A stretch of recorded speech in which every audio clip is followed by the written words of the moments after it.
얼마 전에 제가 어느 목사님과 함께 세상이 얼마나 많이 변천하고 있는가 하는 것과 그리고 너무 빠른 속도로 이 변천하는 세상에서 어떻게 목회를 해야 되는가, 또 이 목회에 얼마나 지대한 영향을 미치게 될 것인가 하는 것에 관해서 이야기를 나눈 적이 있습니다. 그분 말씀이 몇 년 전까지만 해도 복제 인간과 경쟁을 생각해야 했었는데 이제는 AI와의 경쟁을 고민하게 생겼다는 이야기와 함께 앞으로 목회하기가 정말 복잡해지고 힘들어졌다는 우려를 함께 나누었습니다. 정말 하루 앞을 우리가 내다볼 수 없을 만큼 모든 게 불투명해진, 불확실해지는 시대를 우리가 살게 되었다는 것이 결론이었어요. 그리고 난 다음에 그 목사님이 말하기를, 하지만 자기는 이런 세상의 그 빠른 변천과 예측할 수 없는 목회의 현장 때문에 크게 걱정하지는 않는다고 했습니다. 왜냐하면 2년 후에 은퇴할 것이기 때문이라고 했습니다. 더 이상 목회를 하지 않을 사람이라고 해서 교회의 미래를 걱정하지 않아도 된다고 생각한다면 그건 실존적 태만이다 라고 그렇게 말할 수도 있을 겁니다. 은퇴한다고 해서 교회를 걱정하지 않을 수는 없을 겁니다. 그럼에도 이번 열린 말씀은 조금 수상했습니다. 저는 목회를 마감하고 교회 현장을 떠난 지 이제 8년이 넘었습니다. 그러니까 미래의 인류가 어디로 갈 것인가 하는 이 주제를 가지고 목회적으로 고민을 하는 것과는 가장 제가 상관이 없어 보이는 사람인데 제게 왜 이 마지막 강의를 저에게 주었을까 궁금했습니다. 지금까지 23년 제가 열린 말씀 컨퍼런스를 참석하면서 마지막 강의를 한 적은 단 한 번도 없었습니다. 그런데 왜 이번에 이 마지막 강의를 저에게 맡겼을까? 혹시 여기서 말하는 인류의 미래가 앞으로의 목회 현장을 의미하기보다는 천국을 의미하고, 이번에 참석한 강사들 중에 제가 제일 연장자라서 천국에 가장 가까운 사람이기 때문에 천국에 관한 그 강의를 저에게 기대한 것은 아닐까라는 굉장히 합리적인 의심이 생겨서 사실은 만감이 교차했습니다. 미래 인류가 어디로 가고 있을까, 아니면 어디로 갈까 하는 이 질문에 도대체 여기서 말하고자 하는 그 미래가 언제를 의미하는가에 따라서 고민이 달라질 거라고 생각합니다. 물론 본질적인 차이는 크게 없겠다 싶기는 하지만 여기에서 말하는 그 미래 인류가 그냥 천국에 관한 이야기라기보다는 한 30년쯤 후라고 제가 한번 그렇게 생각해보고, 그 미래 30년 후의 교회는 어떨까라는 것에 대한 이야기일 거라고 전제하고 앞으로 한 30년 후에 저의 모습을 좀 생각해 보았습니다. 앞으로 30년 후라면 제 나이가 99세니까 아브라함이 이삭을 가졌던 나이, 제가 그 의학의 기술과 그리고 또한 그 기술의 발전을 염두에 둔다면 그때 아들이 생길 수도 있겠지만 그렇지는 않다고 하더라도 아마도 그 의학의 발전 때문에 그때도 저는 굉장히 왕성하게 활동하고 있을 겁니다. 변함없이 54주년 열린 말씀 컨퍼런스 강의를 준비할 것이고, 그리스도 중심적 설교가 무엇인가 하는 것에 관해서 여전히 강의를 하고 다닐 것이고, 그때쯤이면 90세를 넘긴 여기 있는 열린 말씀 대부분의 강사들과 함께 미래 교회를 위한 열띤 토론을 아마 하고 있을런지도 모릅니다. 물론 달라진 것도 많이 있을 겁니다. 그때쯤이면 아마 저는 로봇 다리를 차고 있어서 하고 싶었던 축구를 할 수도 있습니다. 성경책이나 강의 노트 아니면 아이패드와 같은 것을 가지고 다니지 않고 그냥 손가락으로 쫙 펴면 그러면 제 머릿속에 있는 것들이 제 머릿속에 정리한 것들이 눈앞에 쭉 나타날 수도 있을 겁니다. 그때쯤이면 더 이상은 제 아내와 누가 먼저 주방에 가는가 서로 눈치를 보면서 심부름 시킬 기회를 엿보지 않고 그냥 성이라 하면 성일이가 다 알아서 해줄 겁니다. 오해 마시기 바랍니다. 제가 말씀드리는 성일이는 미래 제 로봇 이름입니다. 아마도 그 당시 되면 어르신들은 이 교회의 향수 때문에 자율주행하는 차를 타고 열심히 교회에 다닐 것이고, 젊은이들은 모두 실용성과 편리함을 따라 온라인 교회를 선호해서 그쪽으로 갈지도 모르겠습니다.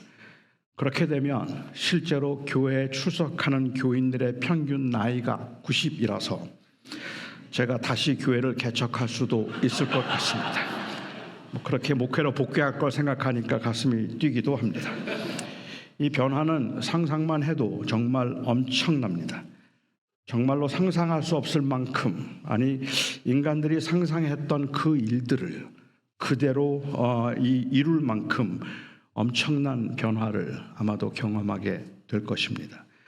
이런 변화에 설레는 분들도 계실 것이고, 그런 변화가 오기 전에 죽었으면 좋겠다 생각할 만큼 두려운 분들도 계실 겁니다. 저는 전자이고 제 아내는 후자입니다. 그런데요, 그래서 뭐요? 극도의 편리함과 고립된 개인주의에 이르게 될 이러한 변화들이 기대가 되기도 하고, 또 한편으로는 굉장히 혼란스러울 수도 있겠지만, 그래서 뭐가 달라질까라는 의문이 생기기도 합니다. 그렇게 세상이 변한다고, 그렇게 세상이 많이 달라진다고 인간의 본질적인 상태가 변할 것 같지는 않기 때문에 그렇습니다. 얼마 전에 제가 마틴 로이드 존스 목사님이 쓰신 설교와 설교자라는 책을 읽었습니다. 로이드 존스 목사님이 1969년도에 미국 여기 필라델피아는 웨스트민스터 신학교에서 했던 강의들을 엮은 책입니다. 그 책에서 흥미롭게도 그 69년도에 그 했던 그 강의에서 존스 목사님은 TV 설교가 과연 가능할까라는 질문을 했습니다. 어디까지가 설교의 표절일까? 질문도 했습니다. 예배 중에 음악을 지나치게 많이 사용하는 것은 괜찮은가? 라는 그 질문도 했습니다. 더 이상 설교를 듣기 원하지 않는 회중들에게 이제 어떻게 설교해야 하는가 하는 문제도 다루었습니다. 1970년대에도 기독교인들은 너무 빨리 바뀌는 현실에서 정도의 차이가 있기는 하겠지만 우리와 비슷한 종류의 고민을 한 셈입니다. 그리고 그때 내렸던 결론이 저는 지금도 유효하다고 생각합니다. 오늘도 똑같은 결론에 이를 수 있겠다고 생각을 하죠. 바로 그 본질에 대한 결론이기 때문에 그렇습니다. 예배가 무엇인가, 설교가 무엇인가, 인간은 누구인가 하는 것에 대한 그 본질은 30년 전과, 아니 2000년, 5000년 전과도 크게 달라진 것이 없습니다. 이 결론은 지금까지 6번의 강의를 통해서 우리가 들었고 내렸던 결론이기도 합니다. 엄청난 속도의 차이가 있기는 하지만, 그래서 본질적인 인간의 상태가, 그리고 인간의 위치가 바뀌지 않는다고 우리는 확신하기 때문에 어쩌면 똑같은 결론을 매 강의마다 내렸다 싶기도 합니다. 저는 이스라엘 백성들이 가나안에 정착하면서 했던 경험도 사실은 엄청난 충격이었겠다 싶습니다. 400년을 노예로 살았습니다. 그리고 40년을 광야에서 나그네로 살았습니다. 한 번도 자기의 소유를 가져본 적이 없었고, 집을 짓고 한 곳에 정착해서 살아본 적도 없었습니다. 그런 여유, 그런 풍족을 누리며 살아본 적이 그 백성들에게는 단 한 번도 없었습니다. 긴 시간 정착해 살면서 스스로 발전시킨 것은 아니었지만 이미 오래 정착해서 살았던 사람들에 의해서 발전된 그 주어진 문명과 그리고 기술의 혜택, 이 급작스러운 변화는 우리가 지금 경험하고 있는 충격 못지않게 당시 이스라엘 백성들에게도 엄청난 충격이었겠다 싶습니다. 만나가 끊어지고 구름 기둥과 불 기둥이 더 이상은 보이지 않는다는 충격과 그리고 가나안 땅에서 만난 기가 막히게 새로운 운명의 혜택으로 인한 그 충격은 그들의 정체성을 흔들어 놓기에 충분한 것이었습니다.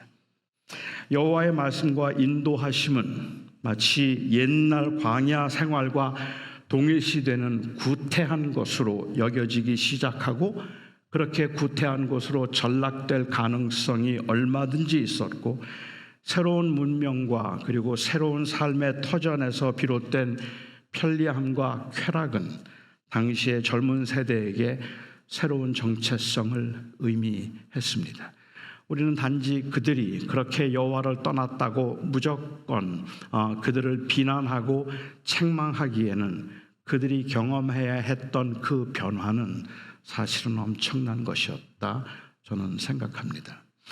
그 상황에 제가 오늘 본문으로 정한 말씀이 있습니다. 마치 이제 AI의 새로운 시대로 들어가려는 우리들과 마찬가지로 그렇게 가나안 정착을 시작하려고 하는 그 이스라엘 백성들에게 여호수아가 한 말, 오늘 본문으로 제가 정한 23장 13절, 14절 말씀은 굉장히 의미심장합니다. 여호수아서 23장 14절 말씀입니다. 함께 보고 싶습니다. 여호수아서 23장 14절 보라, 다 찾으셨을까요? 보라, 나는 온 세상이 가는 길로 가려니와 너희의 하나님 여호와께서 너희에게 대하여 말씀하신 모든 선한 말씀이 하나도 틀리지 아니하고 다 너희에게 응하여 그 중에 하나도 어김이 없음을 너희 모든 사람은 마음과 뜻으로 아는 바라. 여호수아는 나는 온 세상이 가는 길로 간다라고 그렇게 말했습니다. 물론 그것이 죽음을 의미하는 바는 우리가 모르지 않습니다. 하지만 그는 단순히 자신의 죽음을 의미했다기보다는 인간의 결국을 의미했다고 보아도 틀리지 않을 것 같아요.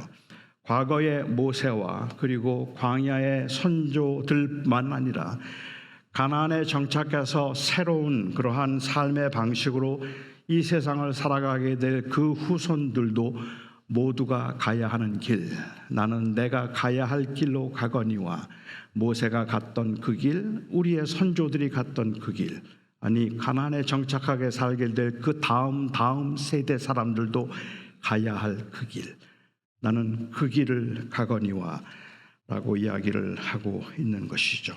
모든 인류의 미래이고 그리고 결국입니다. 그림을 굉장히 좋아하던 한 부자가 있었답니다. 아주 굉장히 훌륭하고 아주 감나가는 명화들을 많이 소장하고 있었어요. 하루는 하인이 보니까 그 그림을 너무 사랑했던 이 부자가 너무 애정 어린 눈으로 그 그림을 보면서 그림을 쓰다듬고 그림을 보면서 탄식하고 울더랍니다. I must go. I must go. 너무너무 그림을 사랑하는데 너무 좋은데 나는 가야 해 라는 그 탄식을 하더라는 말이죠. 작품의 그 예술성이 영구하다고 해도 인간의 수명은 그렇지 않습니다. 재산 상속 문제로 주님의 도움을 요청했던 사람에게 주님께서 말씀하셨던 비유도 결국은 같은 맥락이죠. 한 부자가 둘 곳이 없을 만큼 많은 재산을 모아두고 이제 평안히 쉬자 할 때에 주께서 그 영혼을 도로 찾으시면 그 준비한 것이 누구의 것이 되겠느냐. 야고보 사도도 말한 것처럼 인생은 안개입니다. 재물이 헛된 것 아닙니다. 재물이 헛되지 않습니다. 돈이 헛되지 않습니다. 일론 머스크의 돈은 사라지지 않습니다. 더 늘어날 것입니다. 돈의 가치는 세월이 지날수록 어쩌면 더 올라갈 것입니다. 재물이 헛된 것이 아니죠. 그 기술의 혜택, 기술로의 발전으로 인해서 주어지는 혜택들, 그것들이 헛된 것이 아닙니다. 인생이 헛된 겁니다. 흙으로 돌아가야 하니까요. 안개이니까요. 인간의 이 주변은, 우리 상황은 지속적으로 변하겠지만 인간이 가는 길은 정해져 있습니다. 모든 인간은 온 세상이 가는 길로 가야 하는 것이죠. 이게 인간의 미래입니다. 930세를 살았던 아담도, 969세를 살았던 무두셀라도, 120세를 산 모세도, 그리고 지금 110세를 살고 떠나가야 하는 이 여호수아도 결국은 모두 가야 하는 길입니다. 이 궁극적인 결론인 죽음 앞에서 수명은 글쎄요, 별로 큰 의미가 없겠다 싶기도 하고, 그 수명의 그 기간, 정해진 기간 때문에 기술의 발전도 그렇게 큰 의미는 없겠다 싶습니다. 무드셀라와 비슷한 사람이 1057년에 살아서 지금까지 살았으면 969세입니다. 그래서 969세를 1057년에 출생했다면 정말 인생의 별거 다 봤겠구나, 역사의 모든 것들을 다 경험했겠구나라는 그러한 생각이 들기는 하지만 그것도 역시 그리 큰 의미는 없어 보입니다. 왜냐하면 이 문제는 정도의 문제가 아니라 종류의 문제이기 때문에 그렇습니다.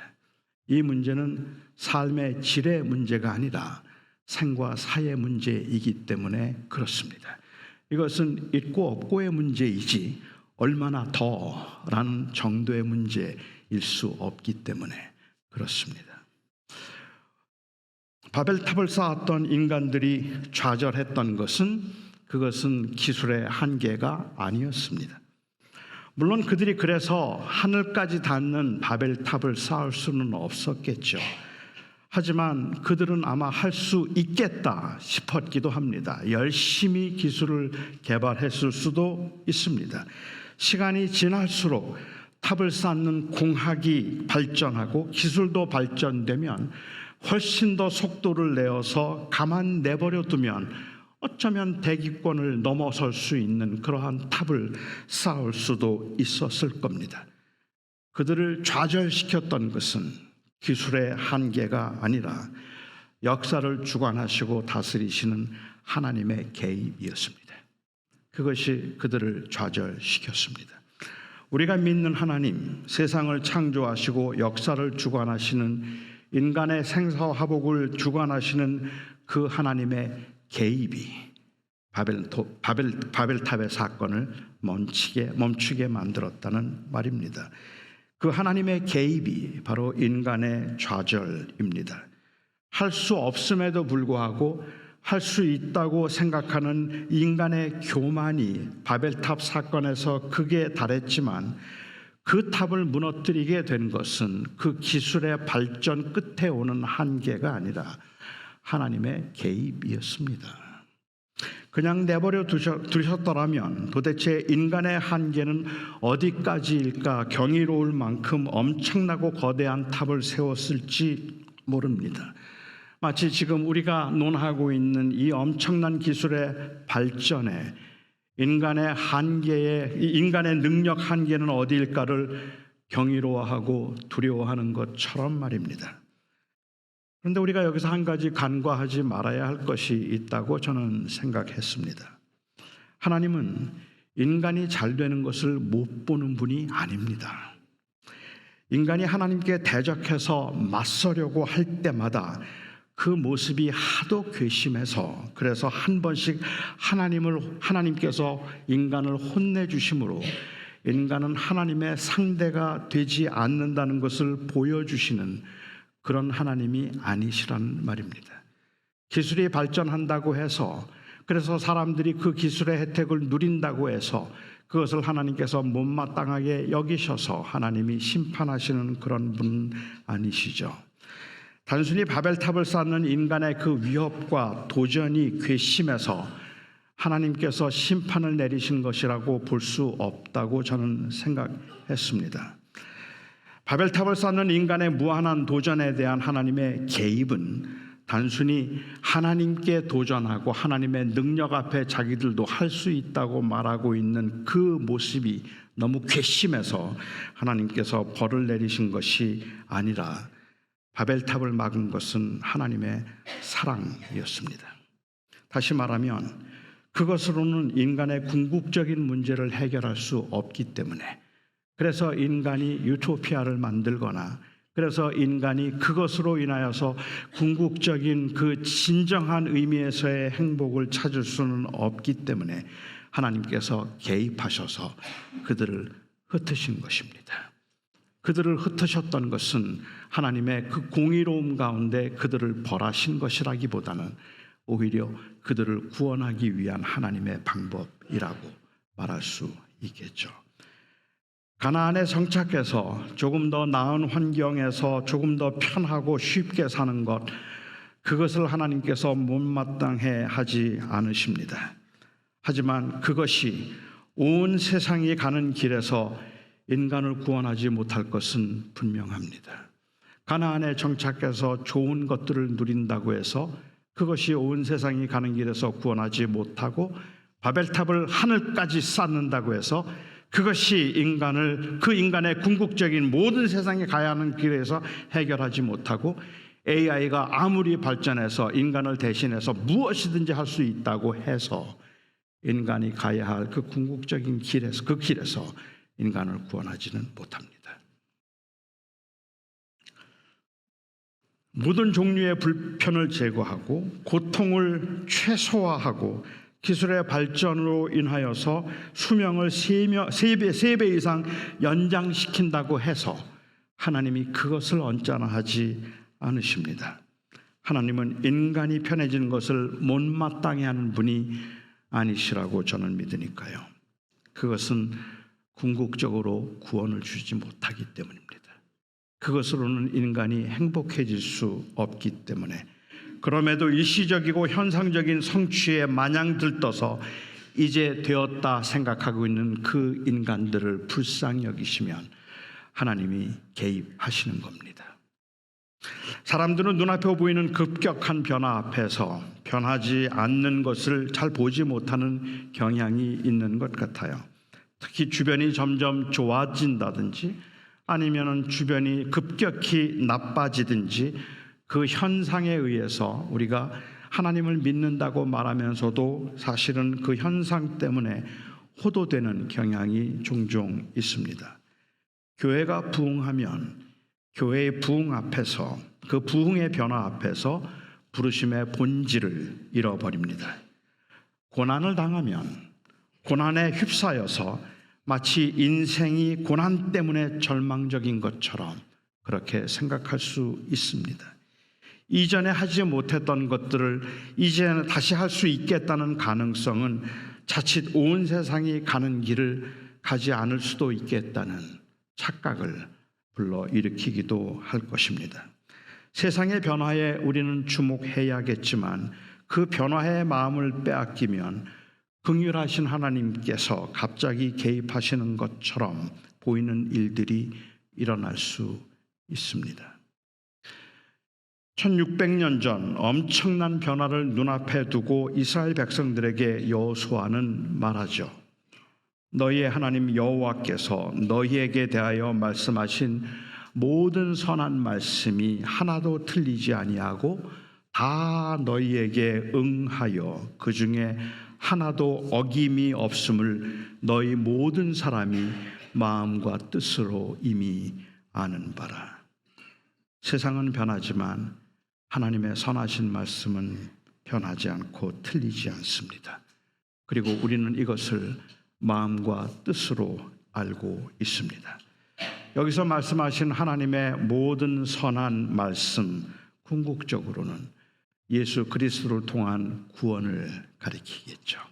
지금까지 우리가 강의를 통해서 들었던 그 이야기, 그리스도의 주되심을 통하여서 회복될 바로 그것, 이것이 바로 변하지 않는 하나님의 말씀이라는 말입니다. 바벨탑을 쌓아서 하늘에 오르려는 인간의 계획에 하나님께서 개입하셔서 인간을 좌절시키셨습니다. 가나안에 정착해서 부귀와 쾌락을 누리며 살려고 했던 그 이스라엘의 의도에 하나님은 계획대로 개입하셔서 바벨론으로 그리고 온 세상으로 흩으셨습니다. 오직 그리스도 통해서만 인간에게는 유일한 희망이 있기 때문입니다. 그리고 이 선한 말씀은 앞으로도 틀리지 않고 반드시 임할 것입니다.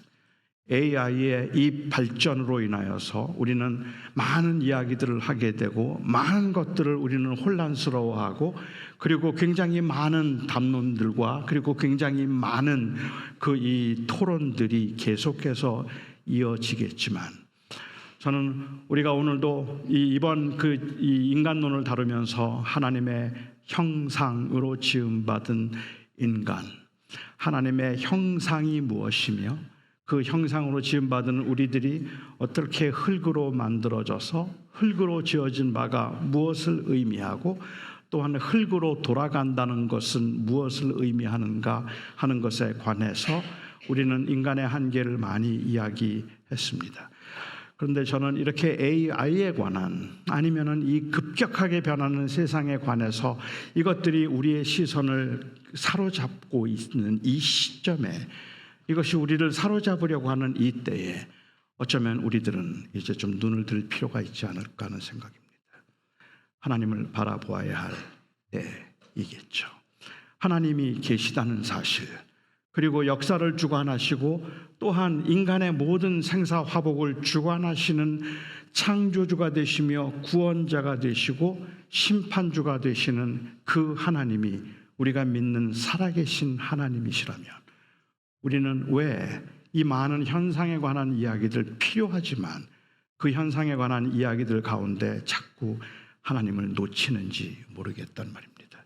우리가 하나님을 놓치지 않고 그 하나님을 더 주목해 봐야 할 때, 그때가 어쩌면 지금이다 싶은 생각이 들어서 이번 열린 말씀 컨퍼런스를 통하여서도 아마 우리가 주목해 보고 싶은 것은 이러한 그 엄청난 급격한 변화 가운데 무엇을 해야 할까, 어떻게 해야 하는가라는 그 중대하고 필요한 질문들이 있지만 이 모든 질문 이전에 해야 할 그 질문, 우리는 누구인가 하는 것을 묻고 싶었던 것입니다. 그리고 우리는 누구인가 하는 이 질문의 결론은 그래서 하나님은 누구이신가 하는 그 결론으로 아마 이어질 수밖에 없을 것 같습니다. 이 엄청난 변화 속에 우리가 고대하고 있는 인류 역사의 결론이 있다고 생각하고 거기에 하나님의 개입이 있을 것입니다. 주님의 재림입니다. 주님의 다시 오심입니다. 마치 주님이 다시 오지 않을 것처럼 우리는 이야기하지만 너무 오랫동안 안 오셨으니까 언제 오실지도 모르겠지만 그럼에도 불구하고 우리들의 삶의 현장에서 우리가 절대로 놓치지 말아야 되는 우리 모든 온 세상이 결국은 가야 하는 그 길이 죽음을 의미한다면 역사의 주관자이신 그 하나님 앞에서 그날은 주님의 다시 오시는 날입니다. 주님의 다시 오시는 그날이죠. 만일 인간 기술의 발전이 결국 인간을 더욱 교만하게 만들고 온 세상이 가는 길을 보지 못하게 만든다면 하나님께서는 어떤 모양으로든지 인간 기술의 발전을 막으실 것이라고 저는 확신합니다. 기술의 급격한 발전이 위험해서가 아니라 거기에는 구원이 없기 때문입니다. 어느 시대, 어느 상황에서나 구원은 오직 우리 주 예수 그리스도를 통해서만 가능합니다. 30년 후 미래에도, 60년 후 미래에도, 100년 후 미래에도 모든 인간은 온 세상이 가는 길로 가겠지만 예수 그리스도를 통한 구원의 선한 말씀은 끝까지 변하지 않고 남아 있을 것입니다. 설교의 방식이 달라지고 설교를 돕는 툴들이 달라지고 설교자의 기능적인 역할이 달라질 수 있겠지만 설교자가 전해야 하는 메시지는 아마 그때도 똑같을 것입니다. 오직 그리스도, 그리고 그분은 기어코 다시 오실 것입니다. 교회의 문화가 달라지고 예배의 모습들이 변하겠죠. 정말 그것이 교회인가, 그것도 예배라고 부를 수 있을까, 심각한 질문을 던져야 할 만큼 모든 게 변할 수도 있을 겁니다. 너무 사람과 똑같은 로봇에게도 전도해야 되는가? 로봇을 위한 장례식은 정당할까 고민하게 될지도 모르겠고, 설교는 로봇이 하고 그냥 축도만 목사가 하는 그러한 교회가 생길지도 모릅니다. 하지만 그 어떤 변화에서도 모르겠어요. 하지만 그 어떤 변화에서도 궁극적인 구원은 오직 예수 그리스도를 통해서만 가능하다는 이 사실이 우리가 가지고 있는 변하지 않는 하나님의 말씀입니다. 저는 이를 위해서 하나님의 특별한 개입도 어느 날 있을지도 모르겠다 생각하는데, 인간의 교만이 극에 달해서 스스로를 구원하겠다고 생각하는 그 절정에서 인간에게 더 이상 돌이킬 길이 없다 싶을 때 하나님께서 개입하시겠죠. 그런데 그런 의미에서 이 개입 역시도 저는 사랑이라고 생각합니다. 마치 그리스도의 재림이 영광스러운 하나님의 나라의 완성임에도 불구하고 누구에게는 심판처럼 보이는 것처럼 말입니다. 과거이든 미래이든 현재이든 절대로 변하지 않는다는 것, 우리는 그것을 놓치지 말아야 할 것입니다. 이것은 저와 여러분 이 시대에는 아직은 가능하니까 우리가 살아있는 동안에는 이에 집중하고, 다음 세대는 어떻게 될지 모르니까 아무것도 준침작 못하고 아무것도 준비할 게 없지 않는가, 이런 건 아니라고 저는 생각합니다. 지금 교회가 붙들고 있는 것은 주님의 다시 오심으로 하나님의 나라가 완성될 때까지 변하지 않는 진리를 계속 전하고 이 진리를 살아내는 것, 그것이 교회가 해야 할 일입니다. 그래서 교회는, 그리고 주님의 제자들은 이 세상에 얼마나 적응하면서 살든지 상관없이 지금 우리가 믿고 따르는 것에 주목하는 것이 필요하고, 주님의 사랑의 개입, 다시 오실 때까지 우리는 이 일을 계속할 것입니다. 예수 그리스도의 복음을 전하며 그 그리스도의 복음의 은혜 안에 우리가 거하며, 세상이 엄청나게 변하여서 너무 많은 것들을 우리는 너무 빠른 속도로 또 소화해내고 배워내고, 때로는 그래서 우리는 한 번도 경험한 적이 없고 한 번도 물어본 적이 없는 질문들을 우리는 지속적으로 해야 되는 그러한 세상이 되겠지만, 이 엄청나게 빠른 변화 속에서 아마 어쩌면 우리가 지금까지 6번의 강의를 통해서 우리가 말하고 싶었던 바로 이 하나님의 형상으로 지음받은 인간이 무엇인가 하는 그것이었다면, 저는 바로 그 모든 이야기의 결론, 주님 오시는 그날까지 우리는 예수 그리스도를 붙들고 그분만이 구원이며 그분만이 생명임을 이 세상에 전하고, 그리고 이 세상에서 그 믿음으로 살아낼 것입니다. 그것이 저와 여러분이 해야 할 일입니다. 앞으로 30년 후 미래 어떻게 될까? 저는 지금도 너무 설레이고 너무 궁금합니다. 제가 99세 때 과연 어떤 일들이 발생할까? 얼마나 제가 많이 더 건강해질 수 있을까? 제가 99세가 되었을 그때에 30년 후에 우리 집에 있는 그 로봇 성일이는 말을 잘 들을까? 여전히 저에게는 너무 궁금하기도 하고, 그리고 모든 것들이 저에게 열려지지 않은 세상이기는 하지만, 저는 그 30년을 더 살아야 된다면 저는 그 30년 동안 예수 그리스도를 붙들고 그리스도가 나의 주님이심을 놓치지 않고 살아보려고 합니다.